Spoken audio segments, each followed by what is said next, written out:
วันที่31เดือน12ธันวาปี2025ผาป่าสามัคคีเพื่อการศึกษาของเมืองเรางามแข้งสารวัตรรวมทั้งหมดมี8หมู่บ้านของเมืองเทศบาลเมืองเรางามเด้อพ่อแม่พี่น้องกำลังเดิมสิแห่กองผาป่าสามัคคีเด้อพ่อแม่พี่น้องเด้อขอให้พ่อแม่พี่น้องทุกคนที่มาสร้างบุญสร้างกุศลร่วมกันเบิดทุกคนในมือทรงถ่ายปี2025วันที่31วันพุธเดือนธันวาเดือน2025ทรงถ่ายปีออกไปเด้อพ่อแม่พี่น้องขอให้พ่อแม่พี่น้องทุกคนมีโศกมีไส้โศกดีทรงถ่ายปีเด้อพ่อแม่พี่น้องเบิดสุขสุขคนเนาะโศกดีมีไส้นำกันเด้อพ่อแม่พี่น้องสายยาวเข้าหรือมาสร้างบุญสร้างกุศลรวมกันเด้อพ่อแม่พี่น้องเบิดสุขสุขคนขอให้โศกดีมีไส้ร่ำด้วยเงินข้ามมีแต่ความสุขทรงถ่ายปี2025มื้อนี้วันพุธวันโศกวันไส้วันลำวันด้วยขอให้บุญรักษาพ่อแม่พี่น้องเบิดสุขสุขคนเด้อสุขดีเฮาได้มาพบได้มาพบกันได้มาสร้างบุญร่วมกันพ่อแม่พี่น้องคนใดเห็นคลิปนี้ภาพนี้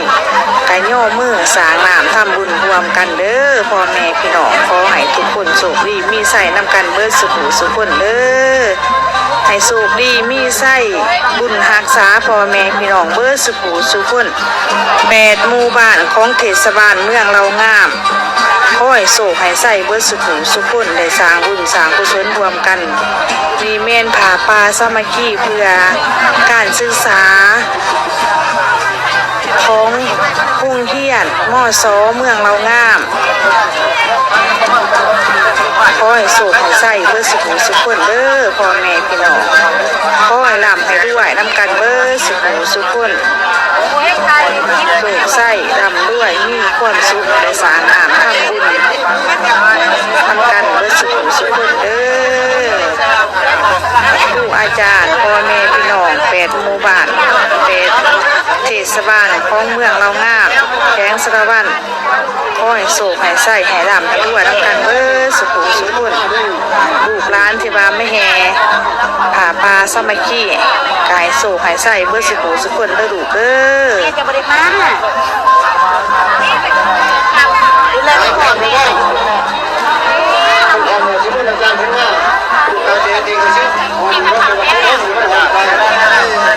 โศกใส่ลูกเด้อให้โศกให้ไส้ให้เก่งให้เป็นเจ้าคนนายคนลูกเด้อจะได้ไปต่อทั้งหลังหมดเลยมาเพิ่มไปทานยักษ์ใหญ่เลยยิ้มกระเช้าตอนนี้รับเจ้าแซ่บไปปล่อยเขาไปให้เขาเป็นแม่บอกเว้นมีเบอร์ซื้อข้ามเจ้านี่เมนศิลปะของคงเพียรเด้อมาเพียรเป็นศิลปะล่ำในขบวนแห่กองผาป่าสามัคคีสม